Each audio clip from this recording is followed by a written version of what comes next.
Good morning, everyone. Welcome to Diana's Treasures. It's a day in the life of an estate sailor and a appraiser. And I'm here. I'm Diana Minotti with Diana Minotti Fine Art Antiques and Collectibles. Oh, we are auctioneers too, you know. You yes, keep forgetting we're that. licensed auctioneers. That is very true. And I am Perry Matrano, Diana's husband.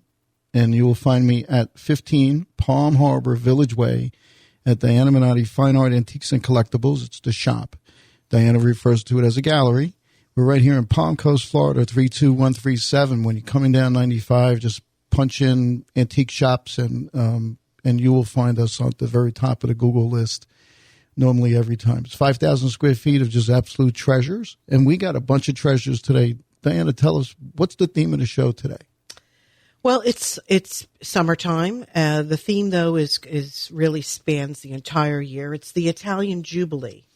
And people are on vacation and going away. And I've had numerous people tell me they've been to Italy or going to Italy this year. The Jubilee is every 25 years. It is a holy year. It's significant to the Catholic religion. Plus, we elected a pope, right? Yes, we have a new pope. We elected a pope. So it's very, very important that we, I think that we cover this event. And we certainly have a lot of items to show about this event.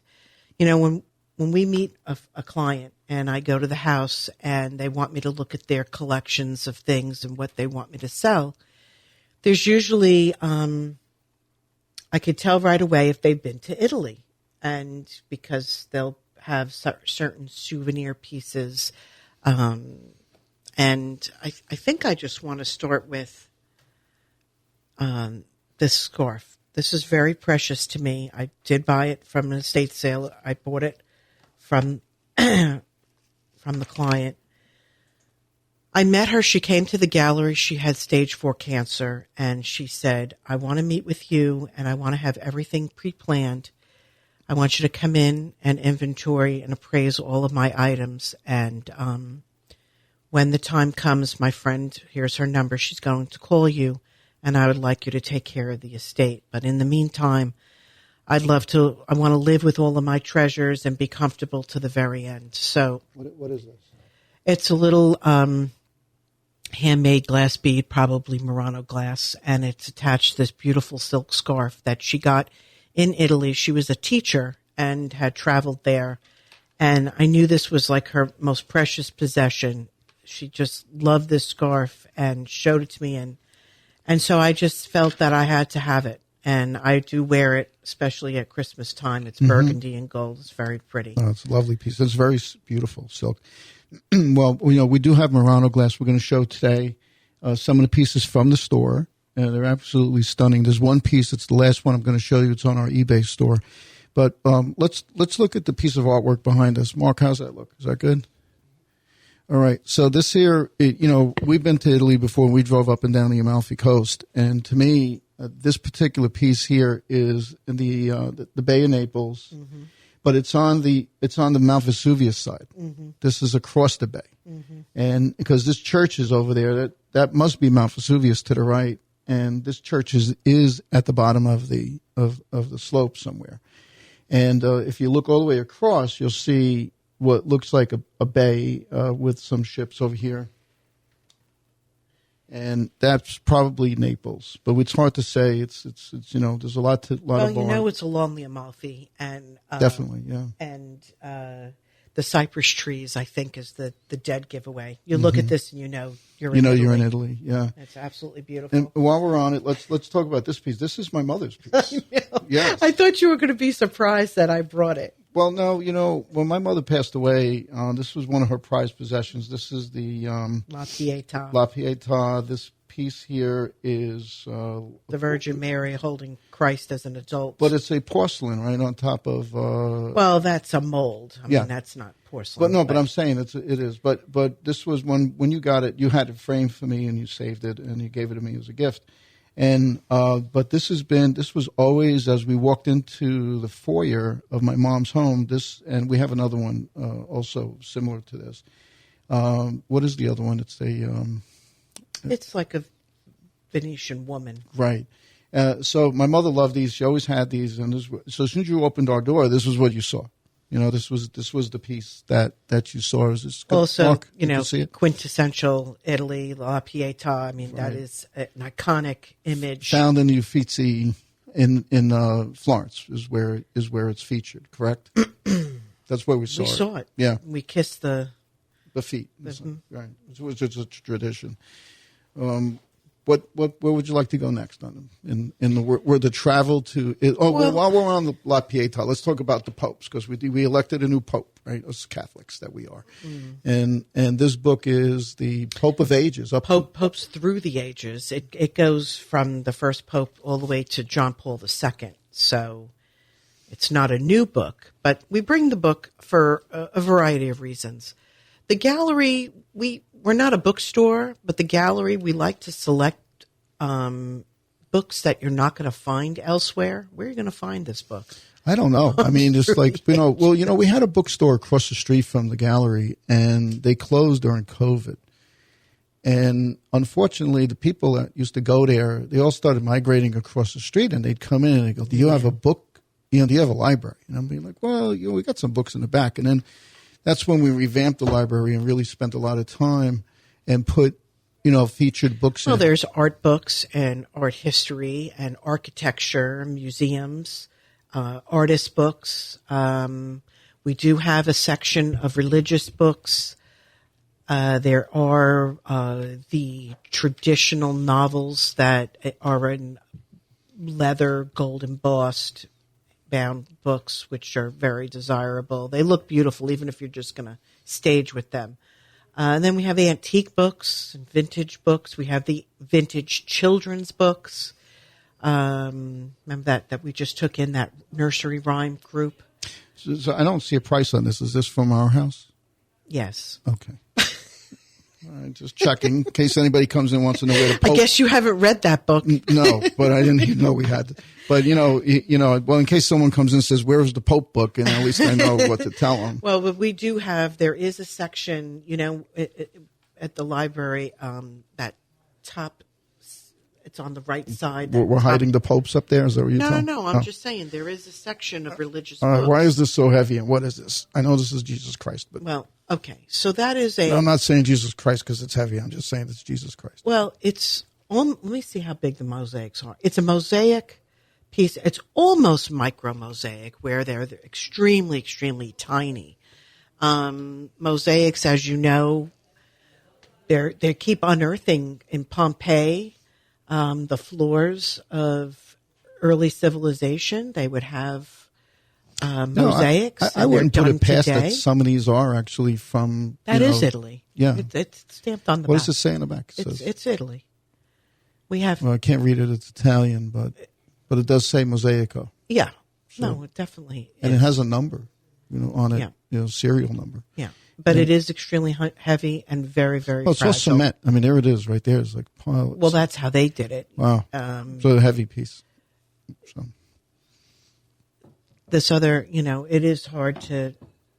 I went to not talk about religion with Italy. I mean, is this from our house too? Oh my God! You don't recognize it? It's in the foyer. It's when you walk in the door. Come on, man! You don't really recognize that. Yeah, I do. Okay, let me have that. What is this piece here? It says number 186, Italy. No. What is this? Okay, that I believe is very, very early Capodimonte. The piece next to you is quintessential Capodimonte. This is a very, very early piece.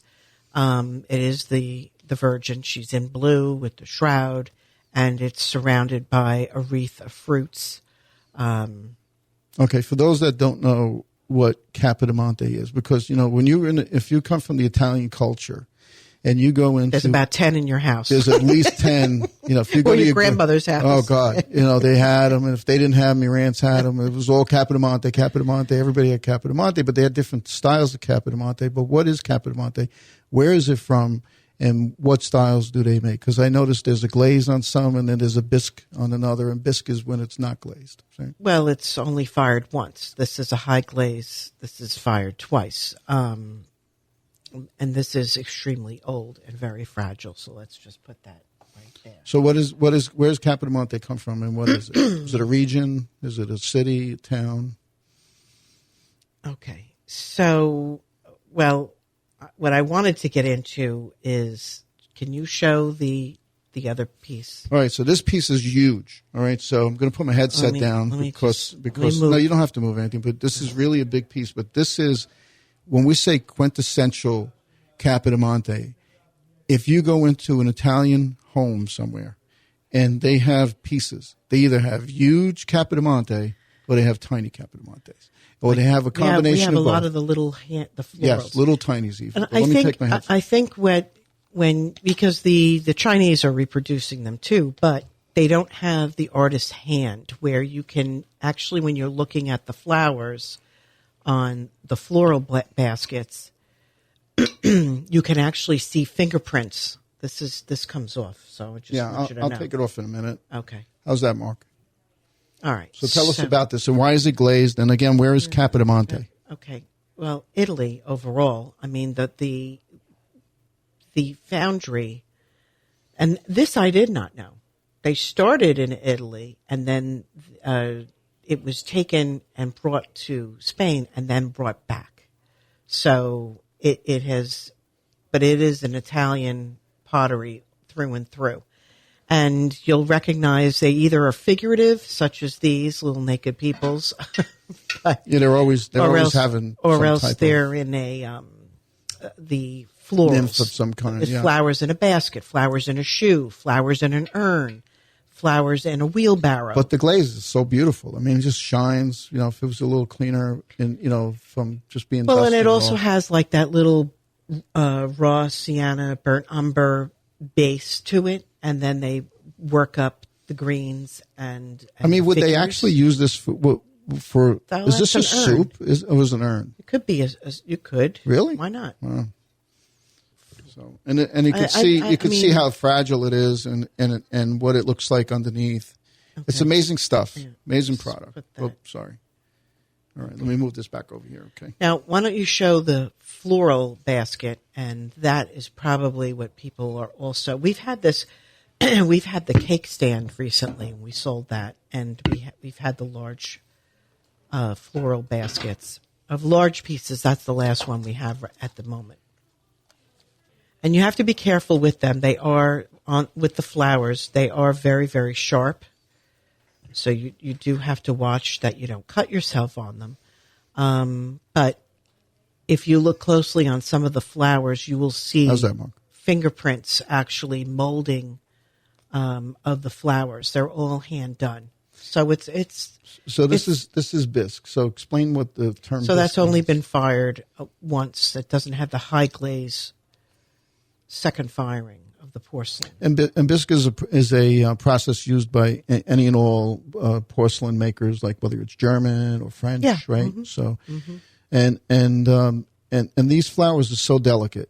Again, I don't even know how this thing made it from Italy to get to Very carefully and vacuum packed. And it's very delicate. One of the things that we always find is that when we get them into the shop, there's always it's rare that we find one that's absolutely pristine. There's always a little tiny chip. But people that collect Capodimonte overlook that. They don't necessarily feel as though a small chip here or there or missing petal. Look, I've had people they'll come and they'll say, well, it's going to be way up high on the cabinet. Yeah, because they love the Capodimonte. But the price does differ. If it's Yeah. perfect and pristine as opposed to not, that's where the price Right. definitely differs. So if you're willing with a little issue with it, you'll save greatly in the money. When did Capodimonte do figures or figurines? Well, that particular one is Giuseppe Armani. His dates are 1935 to 2006. He was from Calci, Italy, and he studied. You'll see a lot of his works were in Florence and throughout. Is that good, Mark? And his figures, though, they tend to be, the early ones are like little children, little peasant children, farmers, and people like, and then there's just stunning angels and beautiful women with horses. And I don't know if you remember, I mean, this is way back. We had ones that were 3 feet high. Yeah. I do remember. We had the original boxes and everything. They were really tremendous. Let's do the big statue, the marble piece before we move on to the glass and the last piece of artwork we have. All right. This was from the base. Okay. This was from, it's solid marble. Is that good, Mark? And you could see the artwork. You could see how they actually chiseled right into the marble. I mean, unbelievable. I know the veil, even though it's marble, it's the incredible. Veil actually looks like it's fabric, and so does her vestment. It's sadly over its lifetime. I guess there was a separation between the bottom and the top. Yeah, it you has can been see glued there's a few times. glued marks. Yeah. I got to put because it down. it's Too heavy. Oh my god! All right, not as strong as I used to be. All right, so let's do this one piece of artwork here, and then we'll move on to the Muranos, okay? Which is rush. Hold on. One of our favorite things that we do. Okay. I love this little painting because it really does just remind me of our trip. That looks like the Ponte Vecchio. You can see the Rome. I don't believe that's the Ponte Vecchio. I believe that's Rome. The castle. The Castillo. No, the it's bridge. not Duomo. That's down in Naples. What was the name of that one? I can't think of it, but I believe is right there. We should have our act together. I know. Hey, listen. That's the Basilica. The Basilica. Yeah, well, it's not far from St. Peter's. Right. It's not far from there, and you take that bridge and it brings you into this castle. The castle. Yeah. So, I mean, we were there 25 years ago. So, I mean, I can't remember everything. We are so due for another trip. Probably. So that's this piece of artwork, and it is on board. So somebody sat there and painted this and sold it to a tourist, and it ended up here somehow, right? So, yeah. Okay. Something else that's at the gallery that we sell a lot of because people, there isn't a bookstore and there isn't a record store. Remember, there was always a record store somewhere. Yeah, goodies. So I love old music and LPs. We have all of the Rat Pack. If you were going to do Frank Sinatra and Perry Cuomo. Oh, Rigoletto. Love Verde. Yeah. Yeah. And here's La Traviata. Another one. Yeah. So at the gallery, we have the LP section is separated by genre. So there is folkish, you'll find from around the world type things, all different countries. This we just pulled because it's Italian, Verdi's famous operas. You'll see, there's rock and there's jazz, and then we have the Broadway show tunes.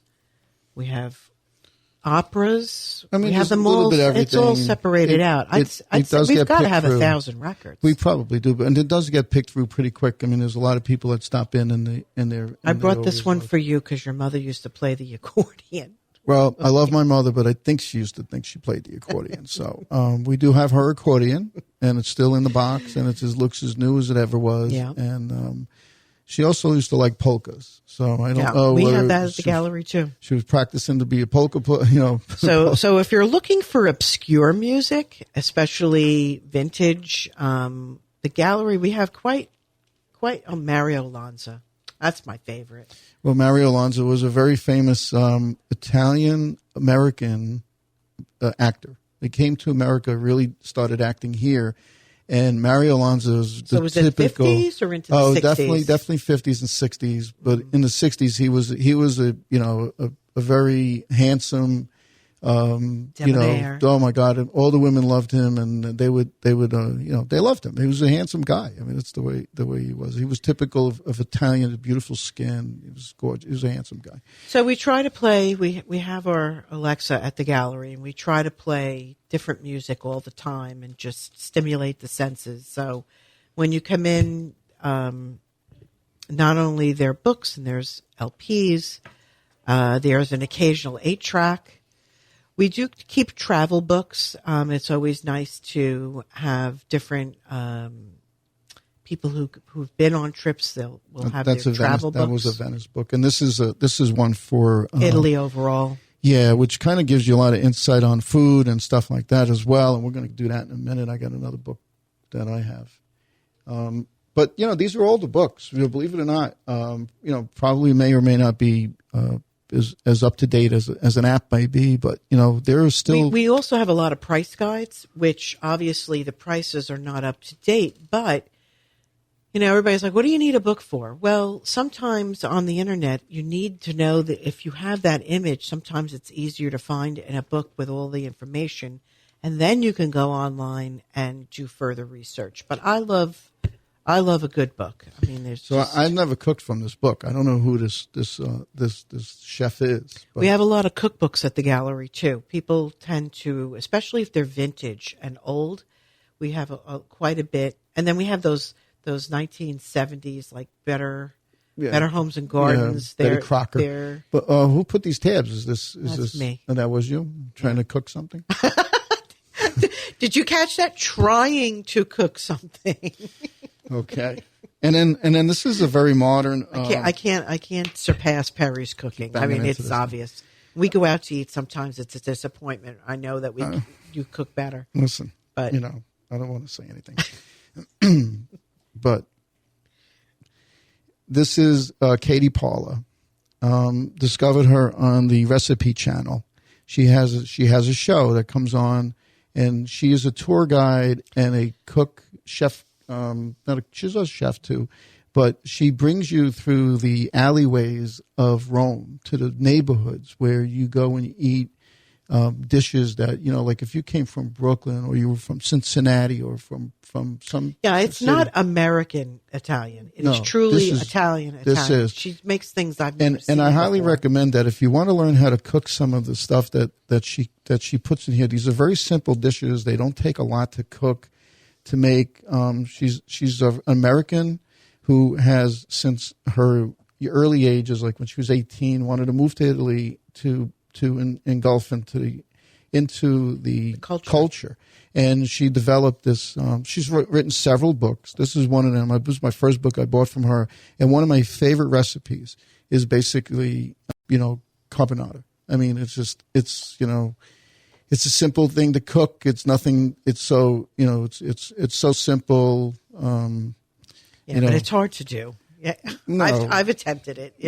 You've got to have it just right. The milk and the well, there's just cream and cheese, and you have to use guanciale, which is commonly the cheek of the pig or the hog. Okay, and those pieces have a lot of fat in them. Right, so. You're going to make everybody hungry. Right. Well, I could get into cooking. All right, so let's go on. Let's go on to. I think we covered everything, but what do you have here? No.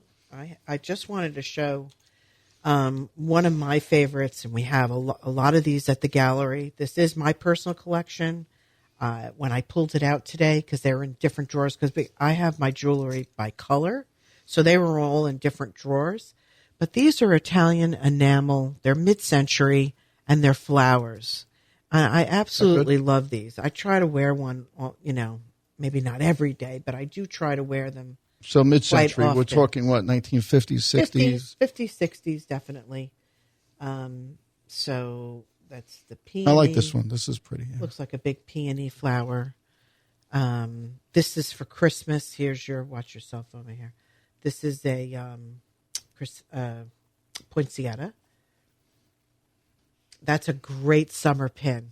And pins have come back in fashion. Brooches are back. People are asking for them all the time. Sell a lot of brooches. Yeah. Well, because you put them on a hat, you can wear them on a jacket and a dress. You can attach a scarf, a sweater. There's certain ones that are big that are really considered for a coat. So these are great. These are really great summer flowers. So normally, what do these Doesn't cost? this remind you of just being at the country house? Yeah, beautiful summer or fall. What do these cost most of the time, Diana? They're not expensive. I mean, high-end retail, they're like $30, but I mean, sometimes at the gallery we're selling them for $15, $20. But So. All right. So let me get to the Murano glass. Tell us where Murano is and what they're all about, because that's every Italian that visits Venice goes to Murano, which is nearby a town, right? Is that what that is? Yes. And these are artisans. These are glass artisans, just like the Irish Waterford people make their Waterford. But wait till you see what Murano looks like. The idea is that you're talking about centuries of perfecting. Murano glass is from Venice, which is also termed as Venetian glass.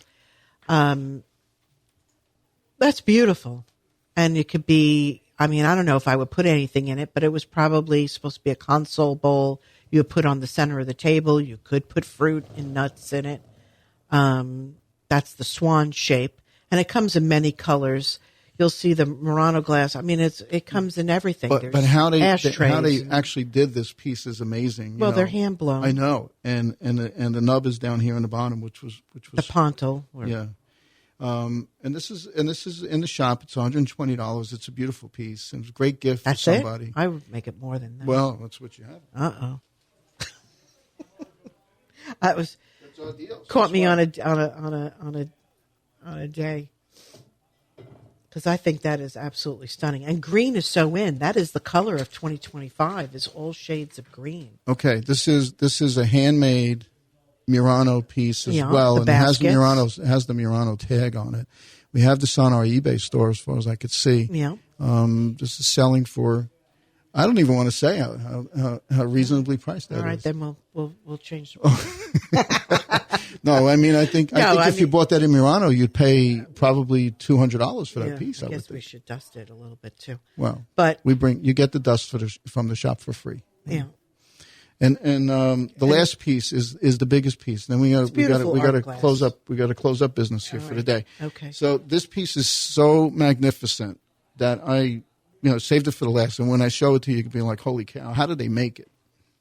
I mean, the ridges and how they flared that, and this beautiful flower. The gold flecks that run throughout, and the large. These are called canes. Those are large canes. It has a metal flake in it. It's absolutely stunning. Different colors: gold, silver, and green. I don't know how they filter in these little reds fused together. Yeah, it is stunning. And it has the handmade knob at the bottom. What do you call that? Pontil. Yeah, this is a stunning piece. Well, that's all we got for today. Why don't you close this out, Diana? So lots of things from Italy. So if you get a chance, it's the Italian Jubilee, and it is definitely the place to go right now.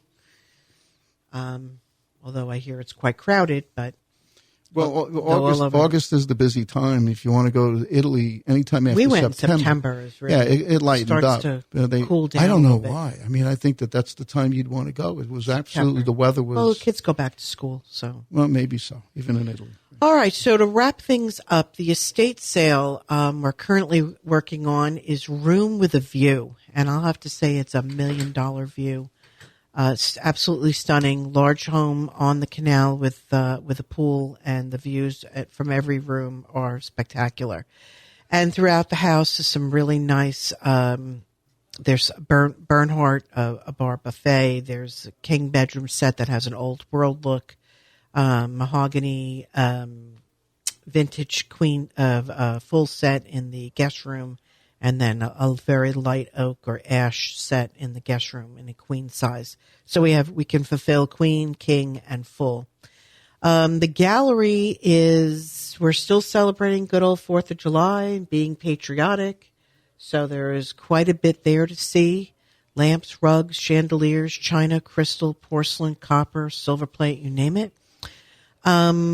New arrivals, we've unpacked everything from the Lady in Red sale and the Swarovski sale. So if you go on our website, dianafineart.com, you can sign up for the newsletter. You can see the sales that are happening right now. It'll say current sale. And if it says past sale, and you'll look at the dates, it's a sale we've already done, but it will say what's available underneath. It'll say available, and I still list the furniture that is still available. So it's very helpful if you've missed a sale or you're looking for something particular. You may be in luck. The Estate Planning Council of the Fun Coast, July and August is our summer off. We just do kind of mixers and fun things. We reconvene in September. Fernanda Haley has been working on a lovely schedule of, she is the vice president this year, so she's working on the events and and who our guests are. And so that's really it. That's all I got for you. We're located at 15 Palm Harbor Village Way, right here in the city of Palm Coast, Florida, 32137. Our website is www.dianafineart.com. You could see us on YouTube. You could see us on Pinterest. Who else? Yes, because this is Instagram, Facebook. Make sure you like us on Facebook, because that's where you communicate with Diana on Facebook during marketplace and stuff sales. So you'll see. I think we're ready to go. This is episode 24. Wow. Yeah. Oh, it was a great run here. So you can, enjoy if you go to dianafineart.com and scroll all the way to the bottom and push on the YouTube channel, you can see all 24 episodes. And look at all the fine pieces that we have. And we like to thank, again, Katie Parler and her book. Oh, my goodness. Learn how to cook. Go get her book. All right. Thank you very much, Diana. Okay. Good show. For a fun summer. Thank you. Thank you, Mark. Bye-bye. Mark.